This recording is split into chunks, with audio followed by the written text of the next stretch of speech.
2022 was an interesting year for elevators, more so than any other year. The good ones were really good and stood out compared to most I've found in prior years, while the bad ones really sucked. In fact, I didn't think anything could top the awfulness that was Four Seasons Town Center's JCPenney elevators, which I've considered the worst elevator in the entire state of North Carolina and of all time, in my personal experience. But now, I've read so many terrible elevators, there are actually some elevators that could rival this elevator as the new worst elevator. If you really want to know how sporadic the year was, what would have been number 2 6 months ago is not even on the list. That's how many terrible elevators I filmed this year. It's insane. Regardless of that, it's time to look at the top 5 worst elevators of 2022. Same rules apply as the last list. I had to have ridden the elevator during this year. If I've ridden it in the prior year, even if I didn't film it, it will not count on this list. For example, this ThyssenKrupp right here that has an innovation mod, I've ridden in 2020, so I will not be counting it on this list, despite how awful I got this year. Anyways, let's begin the torment, shall we?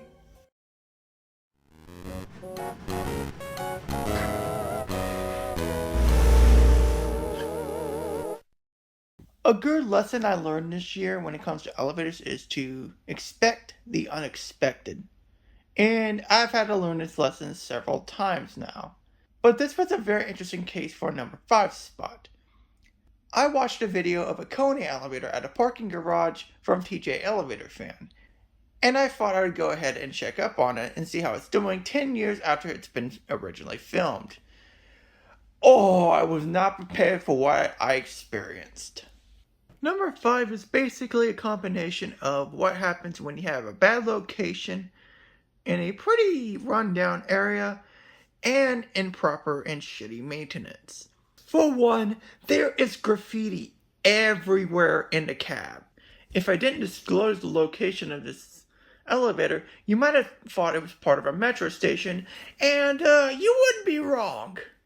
Because that is exactly what this elevator looks like.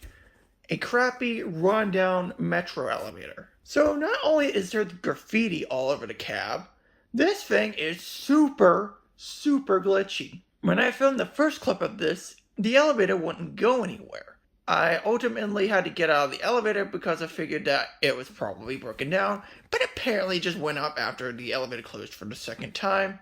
So I just kind of messed around with it during the second clip and got it to right up. And what do you know, it doesn't run good either. Yeah, this elevator would have been perfectly 5-10 years ago when TJ Elevator Fan filmed it, but now it's probably one of the worst Kones I've ever ridden so far.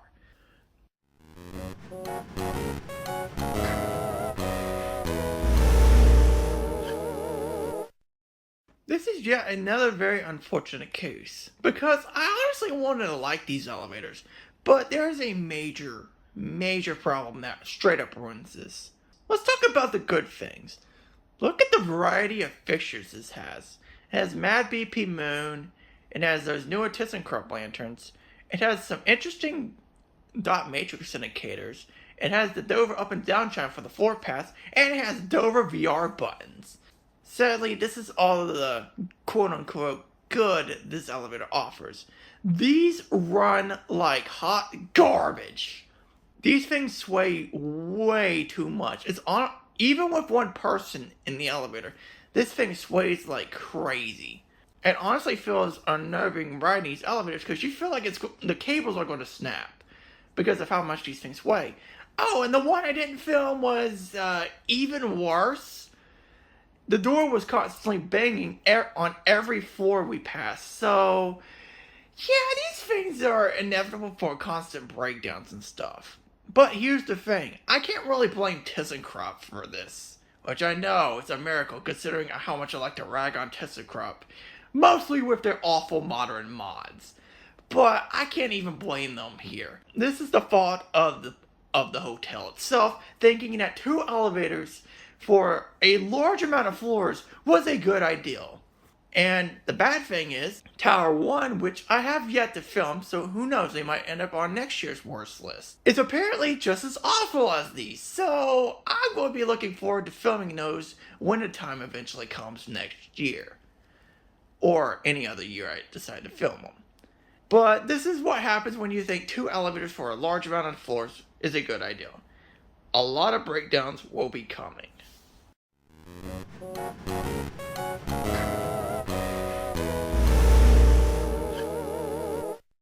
So yeah, this elevator really fucking sucks. And it's not even remotely surprising that it's constantly broken down throughout most of the years this thing has been active after this mod.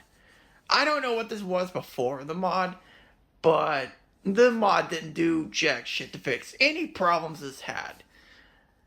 This elevator is constantly broken down throughout most of its time, and when it finally wasn't broken down, I decided to ride this, and it immediately broke down again when the door operators started crapping out. So I was stuck in there for a good 10 minutes. I finally got some help, and that was that. And now I'm never going to bother with this elevator ever again. Because I don't want to experience PTSD from getting trapped in here again. This is just a good testament of how much this place cares about its elevators. This one right here really shows. And this opened up my eyes on showing me how Schindler Edge Express mods were starting to become mod fusion levels of awfulness.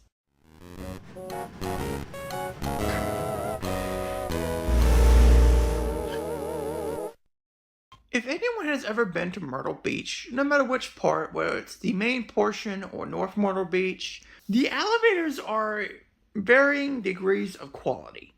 They're either shockingly good, okay, or complete dog shit. But this one is a new level of dog shit. How this elevator is still working is beyond me. This thing is clearly not maintained at all.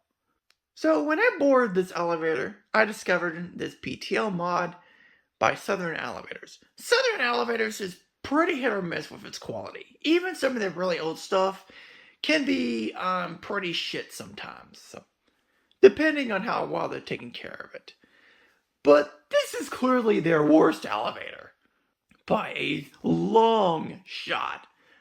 Every time the elevator goes up or down, it does a very horrible bounce. It honestly makes you wonder how this thing hasn't broken down yet.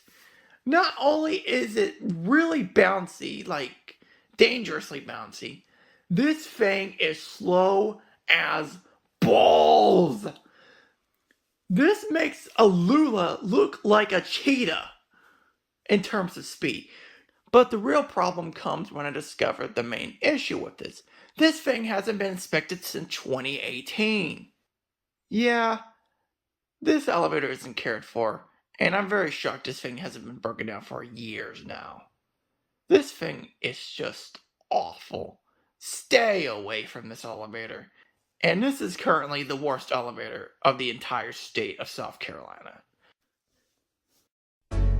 Before we get to number 1, we need to mention some very dishonorable mentions.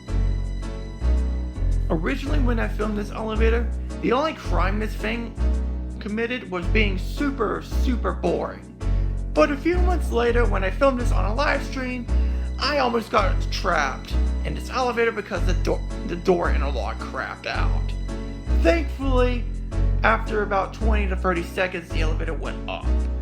But that was scary. Fun fact, a couple months back, this would have been number 2 on the list, but it's not even on the list. Don't get me wrong, these things are terrible death traps, but honestly, the ones on this list were so much worse I had to exclude it off the list. But it'll get an honorable mention, or really dishonorable. As if one death trap elevator set was enough, here's yet another one on the same private property. This is a slight little bit better than the previous one, but it's still terrible. is low on oil and does not run good at all. Originally, in the first part of the year, this would have been number 5, but again, it got outclassed by even worse elevators. For some strange reason, it rides fine going up, but going down, it makes a terrible noise, and it shakes very violently, so I don't know what happened there, but yeah, it could definitely use some fixing up. Like some serious fixing up. And now, I'd like to present something very new to the Dishonorable Mentions, the Clown Awards. We would be here forever if we listed every single one of these in the Dishonorable Mentions, so we're going to make it easy and group them up into a few categories of the Clown Awards. The winners of the Clown Awards go to...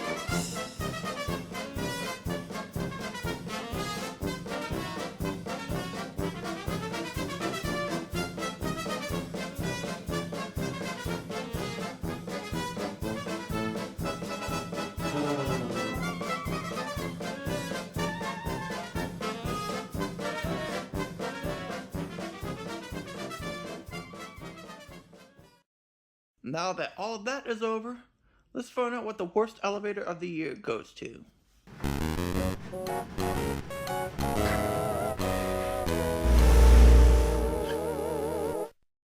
You know, deciding between number 2 and number 1 spots, it was kind of hard, but ultimately it led up to this. What's worse? An elevator that hasn't been inspected in forever that runs like garbage? Or an elevator that has tons of problems, runs like garbage, and is constantly inspected, and they pass it off as, this is perfectly fine. Well, ultimately I went with the latter, and that is number 1 spot. Remember that Kone at number 5 spot on this list? Well, take all the problems that thing has, and make it 5 times worse. This thing is just... words can't even describe how awful this thing is. For one thing, there is graffiti all over this cab as well. If you think that's bad, the ceiling looks completely diseased. Remember how glitchy the Kone was? Well, this has the same problem as well, which gave me some PTSD from when I experienced it with the Kone, so that was very nice. Only problem is it took forever to finally start moving. At least the Kone moved after the door opened a second time. I'll give it that. And unsurprisingly, it runs like garbage. It also makes some pretty horrific noises going down. And I immediately got out as soon as I heard that, because I wasn't taking any chances of this thing breaking down. Oh, fuck no! I'm getting my ass out of here. No, I'm not riding this again. No. It's one thing to have a cab that hasn't been inspected for years, but it's another thing to have a cab that's constantly inspected and they think this is okay. This is why we have disasters like Asheville Mall's Schindler H Express or JCPenney's Innovation Modded Dovers over at Four Seasons Town Center. Because it's clear to me that these inspectors don't know what the fuck they're doing. And it clearly shows every damn time I ride these kinds of cabs. This is the worst elevator on the entire ASU property, and it's also the worst elevator of 2022. I can now say that the Four Seasons Town Center's JCPenney elevators has a pretty strong rival now. And that concludes the worst elevators of 2022. Anyway, I'm going to go ahead and recover now and prepare for next year, because who knows what's going to happen next year. Will I find worse elevators than what I just mentioned on this list? More than likely. But anyways, I hope you guys enjoyed this video, and I'll see you in the next one.